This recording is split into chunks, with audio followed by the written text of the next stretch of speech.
And there. Okay. I'm going to grab the link. Ha, there. I fixed it. Fixed what? The document. Oh. Thank you. It's the very first line that you say. Oh, I missed those things. I missed the what you used to throw in. Okay. I'm ready. I'm very excited. Okay. Okay, there you go. So, gonna go there live on Alpha Geek Radio, and then they're live on Alpha Geek Radio. All right, sweet. All right, we're on Alpha Geek Radio, so stand by. Here we go. Turn your mics down if you can, and let's rock and roll. Here we go.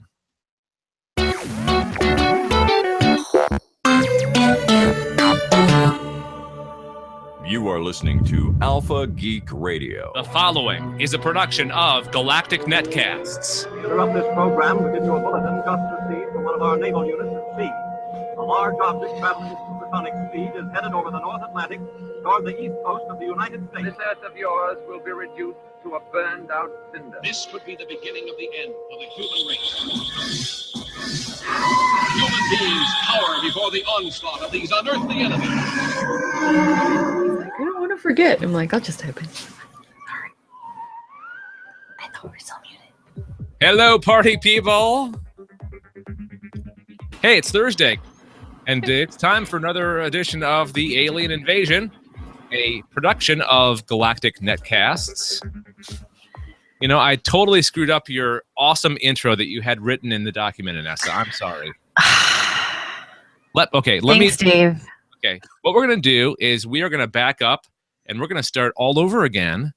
So here we go. Let's do this one more time.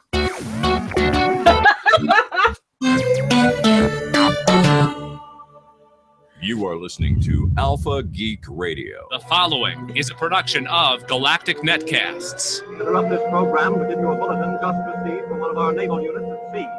A large object traveling at supersonic speed is headed over the North Atlantic toward the east coast of the United States. This earth of yours will be reduced to a burned-out cinder. This could be the beginning of the end of the human race. Human beings cower before the onslaught of these unearthly enemies.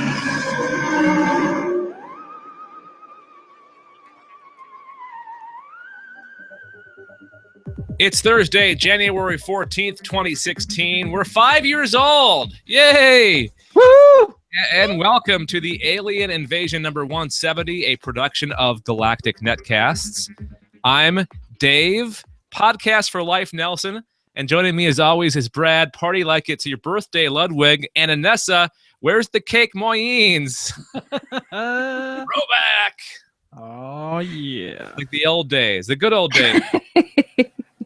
For those who've only been listening for the last couple of years, Inessa used to put these cool intros every week, and they'd be different every week. And that was a pretty good example right there. Thank you, Inessa. You're welcome. It's like it's 2012 all over again. Yep. Well, welcome to the show where we talk about beings from elsewhere in the universe and their appearances in film, TV, video games, comic books, science, and real life. And I did do the intro. Sorry. I for a second there, I'm like, did I introduce you guys? But then we had the whole fancy intro. Mm-hmm. Threw me off. Sorry, Dave. Okay. How you guys doing? Good. Excellent. Yeah. Anything interesting happen over the last week? Still haven't seen Star Wars yet, or I haven't. My God, what is wrong with you? We need to change that, sweetie. Well, yeah, this weekend I think we should go. I've seen it once, and I was waiting to see it again with my wife Stephanie, but she had a concussion back in October, and she's still recovering. So going into a theater with loud noises is not a good thing. So yeah, I may end up going again because I really want to see it again before it's out of theaters. So. Yeah, I would love to see it again. So, boom. All right, aliens in that movie and aliens in this podcast, and this podcast is of course divided into three sections: the news, the sightings feature, and our picks for the week. Before we start, we'd like to thank Alpha Geek Radio Network for allowing us to stream our audio and video live at alphageekradio.com. Thank you, Todd. And we do that every week with two of our podcasts, The Alien Invasion and the Sci-Fi Geeks Club. You can follow us on Twitter, join our Facebook group, or subscribe to our YouTube channel and watch our shows later. You can do all that by searching for Galactic Netcasts or click on the links on our websites. On our website, it's gncasts.com. So I've got a very important question for both of you. Are you ready? Sure. Okay. That's the question. Excellent. Oh, Moving on. Okay. I wasn't ready. It's too late. Of course, we start every podcast with the news of the week, and Anessa has the first story. Woohoo! All right. UFO hunters turn up rare Disney alien documentary, but is it part of a disclosure conspiracy?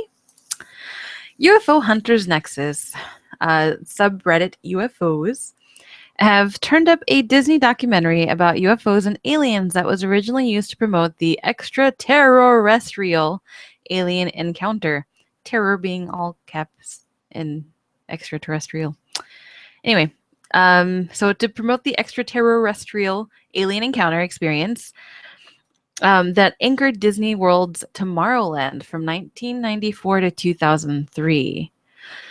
While numerous UFO sites are running the Disney documentary as a, quote, lost film, it has been available on YouTube for several years.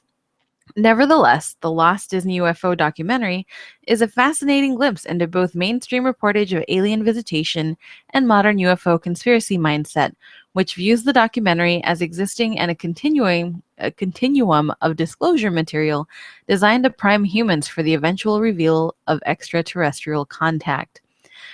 Now, before I go any further, apparently I just totally missed the UFO thing at Disney World when I went in the 90s. I am very sad. All right. So moving on. As sensationalized as many History Channel documentary, the combination of earnest alien abduction testimony, discussions of government disinfo campaigns, and panspermia is jarring when juxtaposed with the pitchman announcer and theme park promo vibe. But that's nothing compared to what many UFO researchers believe Disney has done to cover up the existence of extraterrestrial contact with Earth. Redditor, Another Pint, nice name, does a nice job characterizing the conspiracy mindset as it relates to this Lost Disney UFO documentary. According to the lore, the doc, which weirdly treats UFOs and aliens as virtually established fact, was shown once without warning on a few isolated small market TV stations in quieter parts of the US, then stowed away. The conspiracists' view is that this was part of a covert government-Disney collaboration to test public reaction to UFO disclosure. But there is no evidence of this. It was merely a tie-in promotion for a new Disney World attraction. It was at a 1979 MUFON, Mutual UFO Network, if anyone's not aware. So 1979 MUFON symposium, when the alien disclosure theory surrounded Walt Disney first exploded into the conspiracist consciousness. Disney animator Ward Kimball, who is also credited with the rumor that Walt Disney's dead body had been cryogenically frozen, claimed that in 1955 was contacted by the United States Air Force to make a documentary that would unveil government UFO footage to the world. According to Kimball, animated segments were commissioned and work began, but the government reneged, choosing instead to keep alien contact a secret. Since then, other witnesses have claimed to have seen Disney-held footage of UFOs and even documentary proof of alien crash survivors interacting with the Air Force personnel. While no hard evidence has ever emerged to support these fantastic claims, it's easy to see how the Disney UFO documentary, Alien Encounters, could be interpreted by believers as existing in a continuum of UFO evidence purposefully withheld from the public, as a government prone to cover-ups experiments with the best way to disclose Earth's relationship with extraterrestrial life.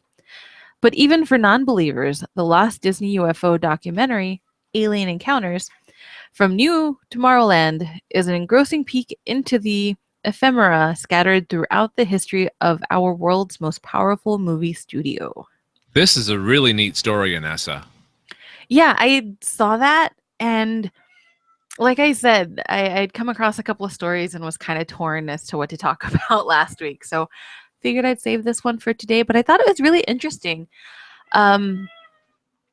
If people are watching, kitten's very loud, sorry. But no, I thought it was really interesting that Disney put out a UFO thing. I haven't had a chance to watch this documentary, but if anyone's seen it, feel free to give us a call, send an email, comment on our Facebook page, and let us know what you think. I don't know so much about like the government UFO getting together to try to gauge people's reaction to UFO information. I like the idea, honestly. Like, let's test a few small places and see how people react. If it's cool, we'll put it mass market. If not, well, we'll just tuck it away and say that it was a promo. And apparently Disney had something that they were actually promoting. So, don't know. I like that idea, though. I like the conspiracy theory behind this. I do, too. I really do. You said that the story said that this was available on YouTube, right? Yes.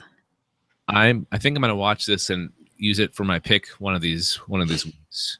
Yeah, I had the same idea, so I don't know if we want to do like a group pick. Ooh, that's a good idea. We could like, totally. Let's talk about this and see what we think. Kind of give opinions, because I looked at it and I'm like, well, I haven't really had a chance to further research it, but apparently it's on not just YouTube. It sounds like it's on multiple sites because they're kind of pushing it off as like lost footage or rare footage, even though it's been on YouTube for years. People are just now really starting to pick it up and start paying more attention to it. So they're just now realizing that it's out there. I wouldn't put it past our government to try something like this. I mean, that's just the conspiracy theorist in me. I've always been more of a skeptic, but doesn't mean I don't like the idea. It shows some creativity, right? Like going through Disney and if you think about it, a lot of the old cartoons, like Warner Brothers, Looney Tunes, and maybe even Disney, like back in the day, they had a lot of propaganda videos that they put out, like animated cartoons, and you're watching basically. I think there was one. Actually, I think it was Donald Duck that was fighting against the Nazis in a dream or something. Yeah. No, he was dreaming, and he ended up in this dream being a Nazi, and he was totally not cool with it. And in the end, he's talking in his sleep about, I think it's like God Bless America or something. But anyway, in the end, he was very grateful to be an American and very grateful that he wasn't part of Nazi Germany. So yeah, it's something that wouldn't be completely out of the realm of possibility for Disney to work with the government, since a lot of studios were siding with the government and be like, hey, let's put this anti-Nazi, pro-American stuff out. That was a very World War II thing to do. It was. And I remember seeing some with like Felix the Cat, a few Disney, I think some Looney Tunes. So it was, yeah. Yeah, it was us against them. So if, everybody got involved in some way during the WW2. Yep. Kind of sounds like a wrestling match when you say WW2. Sunday. I was actually thinking of Colonel Potter from MASH. He used to always Oh, WW2 or WW1. Cool. That's a great story. I can't wait to watch it, and maybe we'll schedule some like joint viewing and to have it as a joint pick one of these weeks. Not next week. Next week it's going to be Colony for me, the new show Colony. I'm hoping next week, depending how things go, to have a crafty pick at that. Just saying. All right. Let's move on to my story. Of course, everybody knows by now that we lost a great person this week, David Bowie. We've lost a couple of great people this week, and it's really a bummer. I woke up this morning and it was like Alan Rickman's dead. I'm like, really? This is horrible. I know. Both age 69, so they're not old. Both died of cancer. Yeah. Like, it's horrible. Last week, Lemmy from Motorhead died. Right. And yeah, he died last week, and today Celine Dion's husband died as well. So also of cancer. Yeah, so it sucks. Yeah, cancer, not good. But I wanted to kind of highlight something about David Bowie this week, and I found this in my research. Turns out David Bowie was huge into aliens, like way before he was even famous. It's I had no idea anything about this. So of course we marked the passage of Ziggy Stardust, Major Tom, and many of the space traveling adventures and tales of aliens and other worlds he created with his music. The opening lines of his first major hit foretold the direction of his career, I think. And that, of course, was Space Oddity, released on July 11th, 1969, 5 days before the launch of Apollo 11. And then there was the song Starman. And here's the line from one of the lines from Starman. It's one of my favorites. There's a starman waiting in the sky. He'd like to come and meet us, but he thinks he'd blow our minds. And that is from Starman, from the album The Rise and Fall of Ziggy Stardust and the Spiders from Mars, David Bowie's concept album based on his alter ego, Ziggy Stardust, who was a rock star messenger for extraterrestrials. The name of the band comes from an alleged mass UFO sighting on October 27th, 1954, during a football game at Stadio Armio Franchi.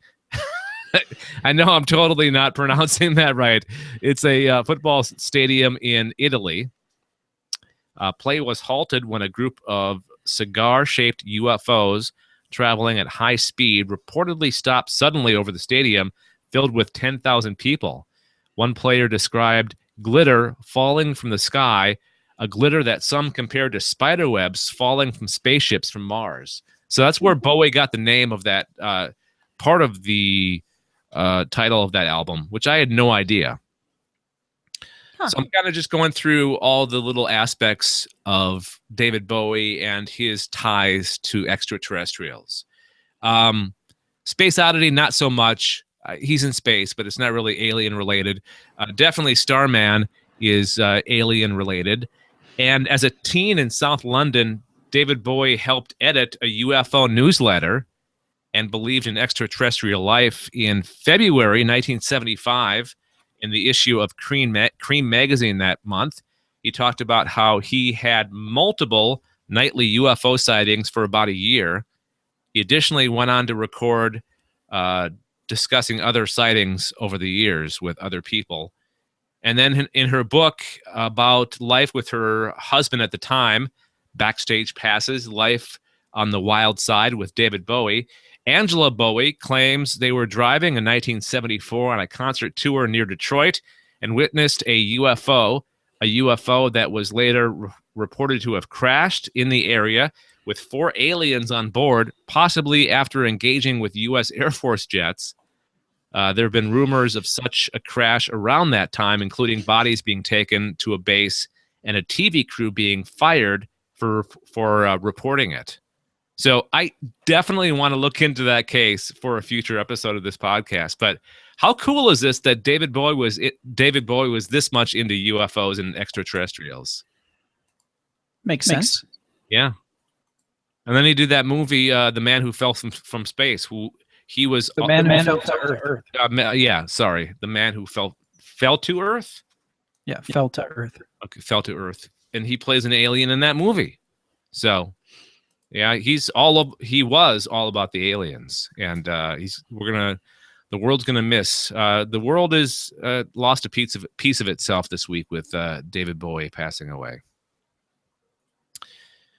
So there you go. That's my story. You guys have any thoughts about David Bowie before we move on to the next thing in our news here? It's gone too soon. Yeah, definitely.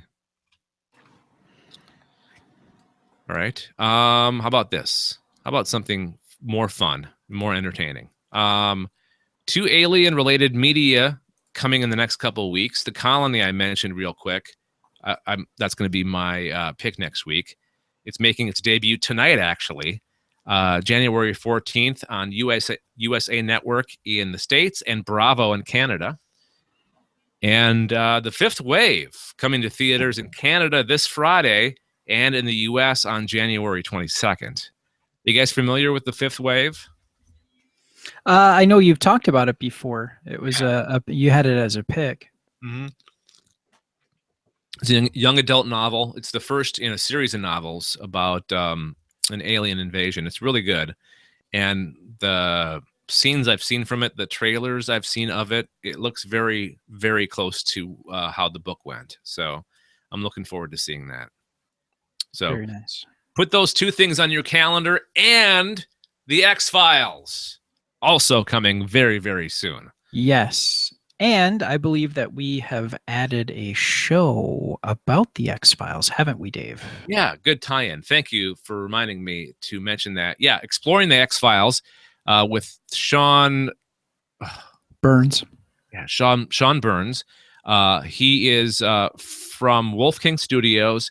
He's part of the Trivia Geeks podcast and a couple other shows, and he's going to be hosting that. He and his son, actually, they watch each episode. They're going to start. The original concept was to go through all the series from the very beginning to the very end, but they kind of delayed it a little bit to coincide with the premiere of the new series. So they're going to watch each episode of the new series and then go back and watch the original shows. And maybe, like, if the X-Files gets a second season, then they'll be going back to those again, and then going back to the old ones. So there's 2 episodes. Not 2 episodes. There's 2 MP3s up on the website right now.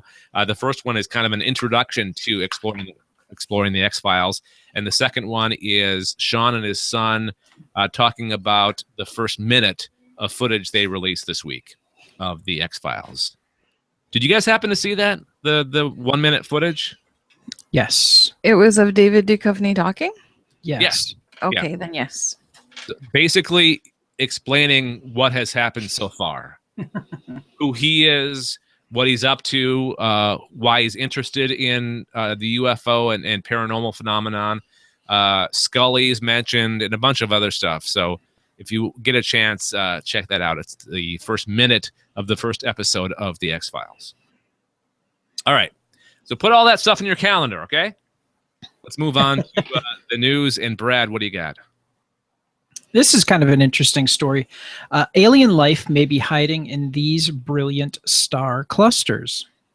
For 3 decades, humans have searched for signs of intelligent life beyond Earth, and yet we've only sampled a tiny drop of our vast cosmic ocean.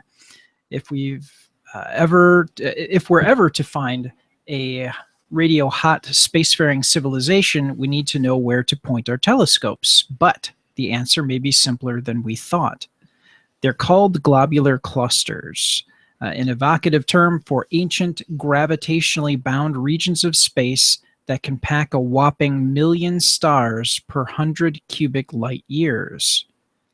Once thought to be uninhabitable, new research by Rosanne Di Stefano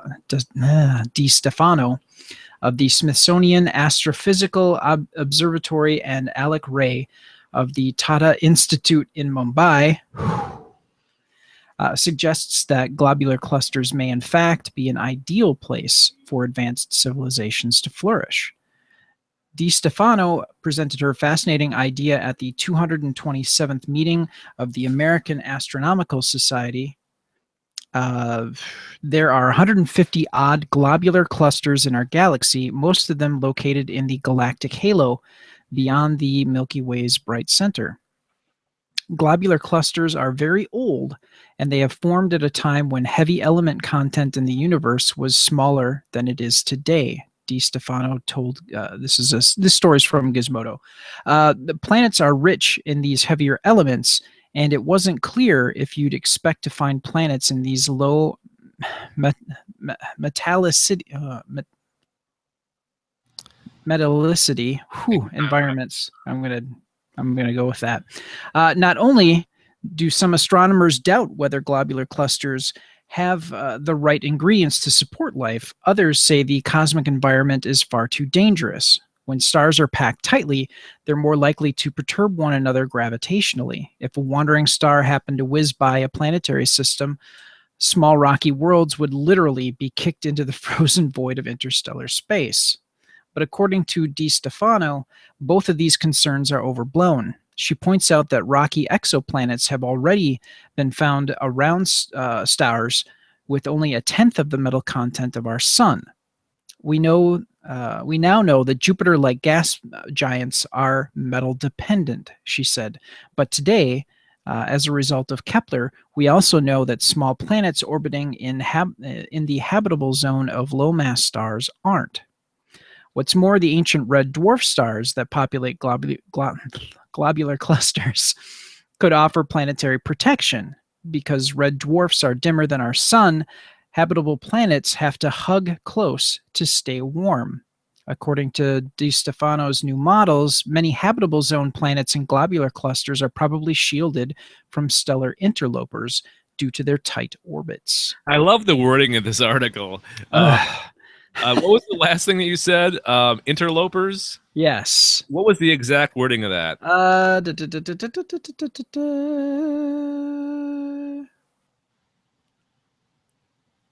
is it? It's others.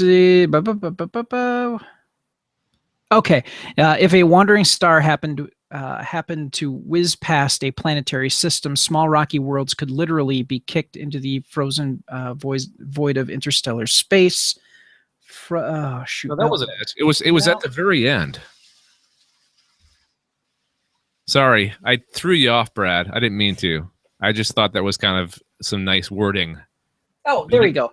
According to Di Stefano's new models, many habitable zone planets and globular clusters are probably shielded from stellar interlopers due to their tight orbits. Just love it. Just sounds, I don't know. It sounds like you're invading my space, man. Yep. Literally invading space. Stellar usurpers coming and taking your planets from you. No, that's interesting. I hadn't heard that till you brought that up this week or on this episode. So that's cool. So what she's going to be doing is she's going to be getting involved more with the SETI community to try to get some data and more focus in the globular cluster region to try to detect radio waves there. Yeah, I love people's globular cluster regions. That sounds so dirty. Globular cluster region. And also, globular cluster actually sounds really good. Like it sounds delicious. A little bit. Yeah. I could see that. Yeah. I think I had a donut from Timmy Hortons that was a globular cluster. That's one of their most favorites. I mean, that's one of their most popular. Yeah, you're right. Yeah. Get me some coffee and a globular cluster. Nice. You're gonna have a double or a triple? Double. All right. Yeah. I hate the Triple's word just too much. cluster. What's that, Vanessa? I said I really hate the word cluster. Really? Is it like moist? Kind of. Like, I don't see why people have such an issue with moist, but cluster sounds like you've got like a really bad rash or an STD. Like, oi, she's got a case of the clusters. Ew. Yeah, it's. Ew. You're welcome. Yeah, my stepdaughter doesn't like moist. I don't understand moist. Like, I don't understand why people don't like that word. No, people are people. People are weird. You know, People they are weird. I am weird. I don't like clusters. Yeah, I like globular clusters, like talking about the concept and the idea and whatnot, but actual, like the word clusters in general, no, not so much. All right. Okay, that's the news. If you want to read more, we have the links in the show notes, both on the YouTube video and on the podcast episode. So just click on those links in your podcast player or on our website, gncasts.com/aliens. All right. Before we move on to sightings, got to remind you guys that you can help us pay for things like, I don't know, hosting, audio, and web hosting, possibly in the future, some advertising. And how you do this is by going to patreon.com/Galactic Netcasts. That's patreon.com/Galactic Netcasts. Pledge as little as $1 a month, but if you pledge more, the rewards get better and better. Okay, so $3, you'll get a newsletter once a month with extra stories related to all of our podcasts. And then $5 will get you an extra episode of each of our podcasts available exclusively to our patrons. So again, go to patreon.com/Galactic Netcasts. That's patreon.com/Galactic Netcasts. Hang on. I'll be right back. My dog is freaking out. Talk amongst yourselves. Stand by, okay? Oh, okay. I think we got this, and our kitten has just invaded the studio. Everybody run. Run! It was funny because we had the door open just slightly, maybe a couple of inches, and I've got a backpack sitting up against the door, and he was like trying to climb up the backpack while the door was only open maybe 2 inches. And as he was trying this, the door was opening little by little, and he finally was able to climb up the backpack just for the door to open and for him to fall on his side. Mm-hmm. It was actually pretty entertaining, and I wish you guys could have seen it. It's adorable. Yep. All right, I'm back. Our dog has separation anxiety, so anytime anybody leaves... So does our kitten. Okay, you're going to step on some buttons, and then I'm going to be upset. Okay. Yeah, you missed the story about Hi, the baby. kitten getting into the nerdatorium just now. Hi. So you'll Like- have to listen to the audio. And this is adorable. He's like hugging the mic. He wants to be on the He podcast. wants to be on the podcast. Do you want to? Can you say something, kitten? He's got nothing. He's just looking at me like, "What are you talking about?" He's been meowing like nonstop for the past 5 minutes, and then he gets in. He's like, "I've got nothing to say." Well, you know why? Because all cats are aliens, right? That's true. It's true. Just As are dogs. Apparently, they're ask- rival aliens. H.P. Lovecraft will tell you. All right. Hey, let's do this. Let's dive into our sightings, and this is what we played before we start talking about it. Please identify the craft you witnessed. Black, triangular, three-dimensional shape, huge, just flying, hovering minutes. Shaped like almost like between an egg and like a teardrop. 2 long cylinder objects flying over me. I could see the occupants in it. Appeared to be rotating, and it was circular to disc shape, and it hovered for maybe about 5 minutes. All right. Hey, it's time for sightings. These are, sightings, people seeing like an alien craft or a UFO, and that's what we're going to talk about. And I was curious as to what some of the earliest UFO sightings were. So I found a really cool web article, basically a timeline of every single major UFO sighting in the history of man. And I took 3 of them, 3 of them out of the article, 3 of some of the earliest ones, and I wanted to talk about those real quick. Not in great detail, not in great depth, but just kind of brush on them and see what you guys thought. So the first one was UFO battle over Nuremberg, Germany in 1561. At sunrise on the 14th of April, 1561, the citizens of Nuremberg beheld a very frightful spectacle. The sky appeared to fill with cylindrical objects from which red, black, orange, and blue-white discs and globes emerged. Crosses and tubes resembling cannon barrels also appeared, whereupon the objects promptly began to fight one another. The event is depicted in a famous 16th century woodcut by Hans Glasser. Hans Glasser. Hans. Yes. So that sounds interesting. That would be quite the thing to witness, right? Like a battle of between extraterrestrial ships happening right above you. A little crazy, yeah. Yeah, it would be. And I like that he chose the medium of woodcutting to record this event and not like a painting or a sketch or a journal. Well, woodcutting was kind of a big because I saw another article about another sighting that I didn't mention in these three that also was represented in a woodcutting. So maybe that was the thing to do back then. Woodcut. It was like the equivalent of a Polaroid in that time period. Maybe. Carve it like a wood carving picture. Yes. Okay, so the next one is from somebody that we all know, Christopher Columbus, UFO sighting in 1492. So in 1492, Christopher Columbus and Pedro Gutierrez, while on the, I'm sure that, Vanessa, did I get that wrong? Gutierrez. Okay, that. While on the deck of the Santa Maria observed a light glimmering at a great distance. It vanished and reappeared several times during the night, moving up and down in sudden and passing gleams.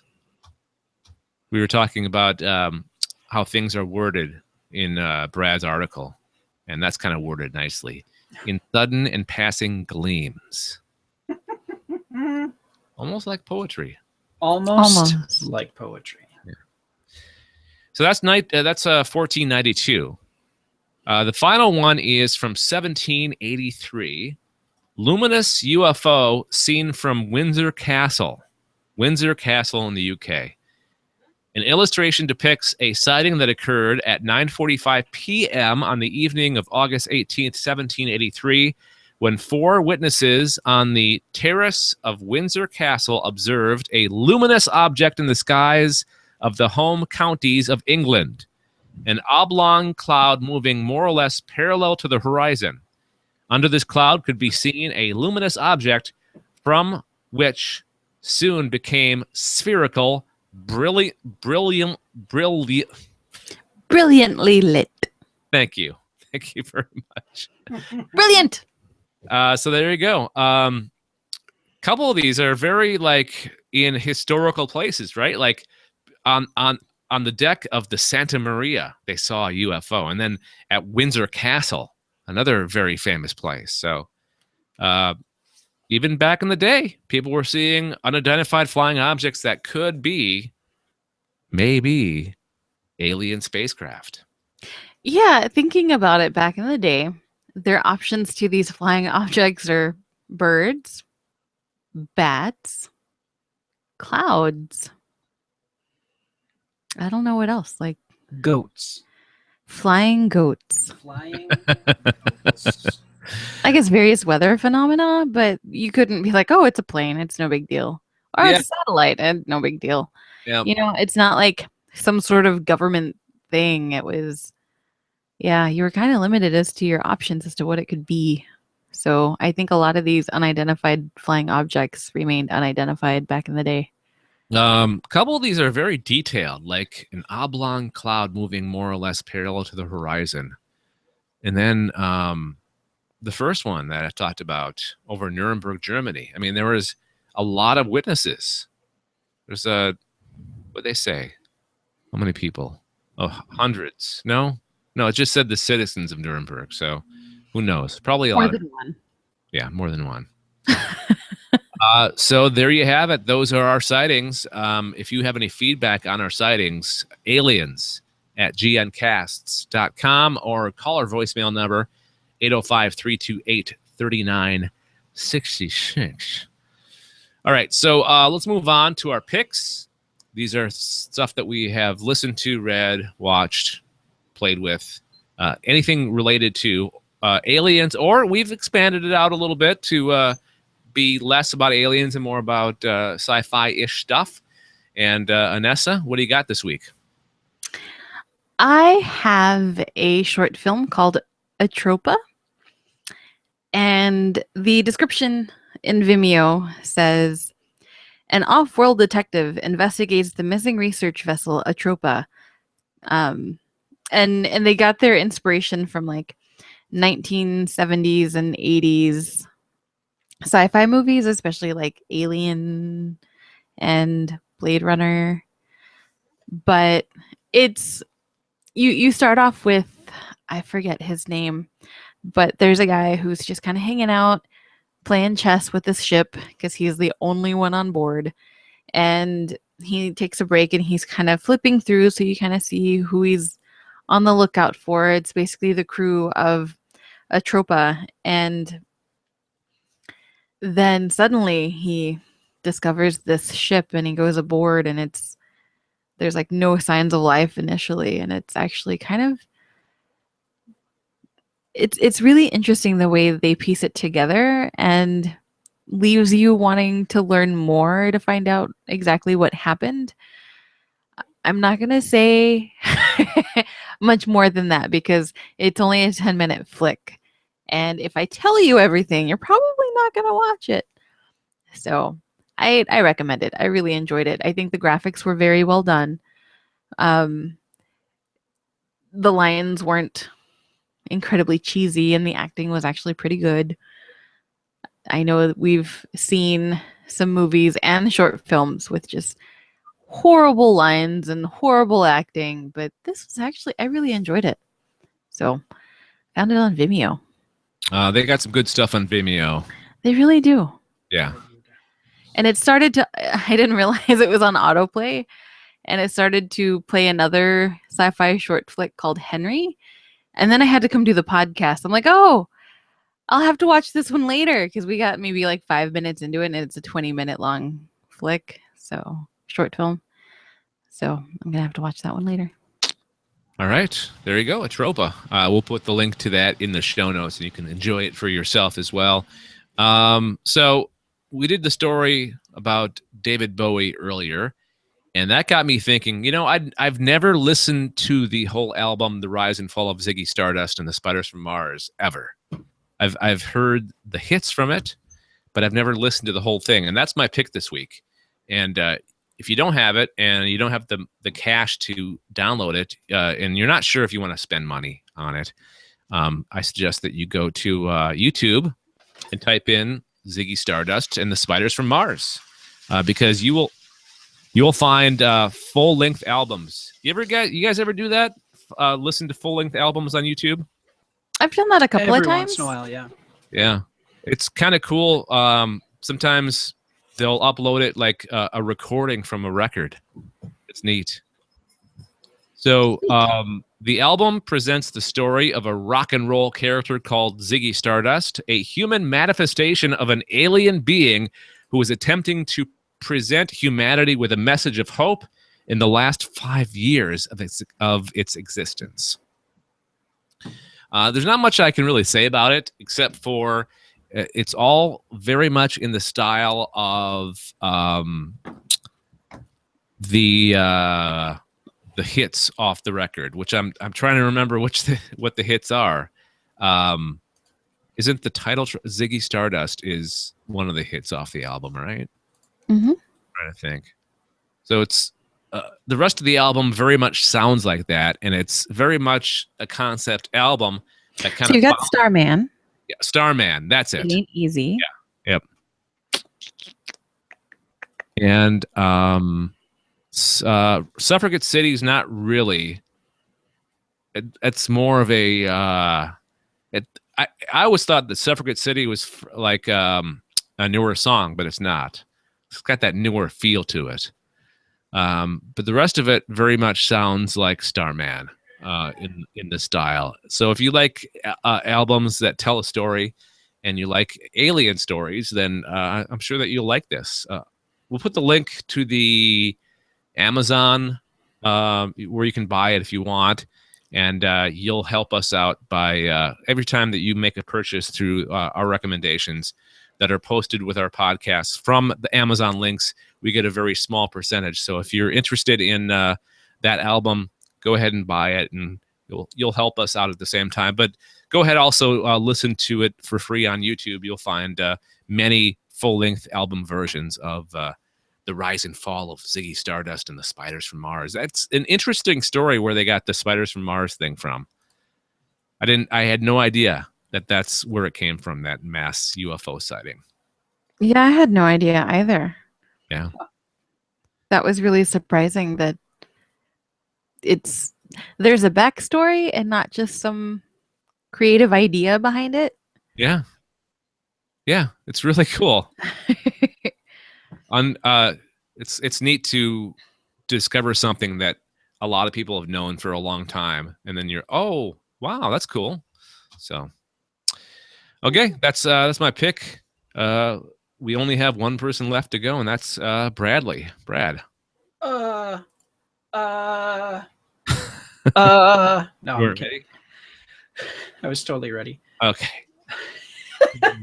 Drama person. No, my pick was The Hybrid, which is a movie from 2014, and it was on Netflix. It's a B film, and the general gist of the story is a group of mercenaries are hired to get a specimen from a Cold War era Russian bunker. And this is in an area where it's contested by some of the other countries that Russia had kind of absorbed when it was the Soviet Union. So there's Chechens, Georgians, there's a number of different groups that are kind of contesting this particular territory. So they have to sneak in. So it's kind of like trying to think of a good, like, gosh, it wasn't Kelly's Heroes. What's the other one with Lee Marvin? Dang it. The Dirty Rotten Bastards? No. The Dirty Dozen. No, it's like the Dirty Dozen meets what's a good equivalent? The Dirty Dozen meets Life Force. Okay. That's an interesting mashup. Yeah, it is. And Life Force is a 80s B movie, which is a alien explanation for vampires, which has Jean-Luc Picard in it. Patrick Stewart with hair. Anyway. Oh my gosh. I know, so long ago. Anyway. It's a very interesting story. And there's a point where you start to figure out, you find out what the specimen actually is. And you, as the kind of the third person omnipresent viewer at certain points, start to understand what's going on with the specimen. And you find that you now know dangerously more than the other people in this story, and you start to fear for these people's lives. And it's a very interesting, suspenseful tale. The ending was a little soft, but otherwise it was worth watching. I'd give it 3 out of 5 flying saucers. Oh, I always forget that we have that scale. Okay. Yes, we do. I'm gonna go back and rate mine. I'm gonna go 3 out of 5 too. I know people love that album. They say it's the best thing ever, but it wasn't perfect. So I'm going to go 3 out of 5 too. There you go. Nessa, how about what's your short film? Atropa. Oh, rating? No. Yeah, what's your rating? I like turtles. I'd say 4 out of 5. Yeah, I'd definitely give it 4 out of 5. Okay. All right. Is there any chance of the hybrid having a sequel, Brad? Oh God, no. And I know you're saying, oh, you gave it 3 stars. I gave it 3 stars because the characters were interesting. There are some bits of the production quality and other concepts that just seemed a little worn out. Okay. But the twists that they had were very good twists, and not M. Night Shyamalan twists, but like good. What a twist! Yes. So it's not all bad. It's not. No, it's not all bad, but they're quite honestly, you would be hard pressed to do a sequel with the way things end up. Okay. Or at least not with the original cast. It would be very difficult to do. Okay. All right. Sorry. So there you go. Anything more you want to say about that before we move on? No. Okay. So our picks this week were The Hybrid, David Bowie, The Rise and Fall of Ziggy Stardust and the Spiders from Mars, and Anessa had Atropa. And we'll have the links to all these in the show notes with your podcast or on the website at gncasts.com/aliens. Our our email address is aliens@gncasts.com. And we got an email from Carrie Rutens, Reutens. And I feel Rutens? I don't know. I kind of feel bad because Carrie wrote this back in December, and it kind of just got lost in the shuffle a little bit. And I had it in the doc ready to talk about tonight. And before we even did, I got an email, or not an email, I got a tweet from him. Oh, I don't have the right account here. Hang on one second. I'll give you his Twitter handle. It is @GrowlyBear. @GrowlyBear. And hey, bear. You're supposed to do that when you encounter a bear. Hey, bear. That's what I would do. Hi, Mr. Bear. Yeah. Hey, how's it going, bear? What's up? No, he says, hi, guys. Do you think that aliens would send a Voyager golden record like we did? Regards, Growly Bear. So, what do you guys think? Or have they already? And we just haven't recognized it? Yeah. Or found it yet. Or found it? Yeah. It happened to have landed in an ocean. All that work for nothing. It's definitely possible. I mean, if there are other life forms out there that are as curious as we are and want to try to reach out, but they don't quite have the capabilities to either leave their planet or if they do have the capability to leave the planet, then not really anything beyond what we have the capability of doing, just going to the moon as far as sending life forms out and back safely. So I think it's entirely possible that aliens would send, maybe not necessarily like a golden record, but the equivalent for them to try to communicate and say, hey, we're out here. Be our friend.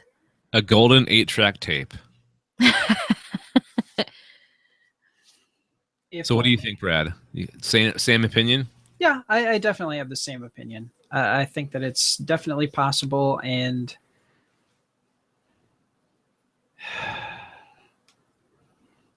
I can't, besides using radio waves, I think if an alien race really wanted to make their mark, as it were, and throw a pebble in the ocean, yeah, I think it's possible. All right. Let us know what you guys think. Email aliens@gncasts.com. Or if you have another question like Growly Bear did, our voicemail number is 805-328-3966. And hey, let's keep this thing going. Subscribe to this podcast via iTunes. And if you like what you hear, and I think you will, please give us 5-star rating and write a little review. We're also on Stitcher, Smart Radio. You can leave a comment on this episode there as well. All subscription options can be found under the subscribe tab at gncasts.com. Excuse me, I just bumped my microphone. And that's going to be it pretty much for this episode of The Alien Invasion, a production of Galactic Netcasts. So please join us for our 5-year anniversary all year. It's going to be a party. You got to bring the beer next time. Oh, okay. We'll do. Okay. All right. Final thoughts. Brad, you're first. Stuff. No, we're gonna see Star Wars this weekend, so that'll be really. I really can't wait to take Alex to see it. That's gonna be fun. I can't wait to hear your reaction and his reaction to it. You know? Yeah. I think I mentioned it once before. I really appreciate it. I appreciate now a lot more, and I appreciated it as a child, having my parents take me to see the original Star Wars Episode 4. So I want to have that kind of experience with Alex. So. All right. Anessa, what's your final thought? To Spirit Yoda, do Spirit fingers. Whoa. Jazz. That was heavy. All right. That was something. Thank you, guys, and thanks everybody else for joining us this week on the Alien Invasion. And until next time, we'll talk to you then. Okay. Woohoo! Bye. Party. All right. Hang on one second. Let me stop the hangout.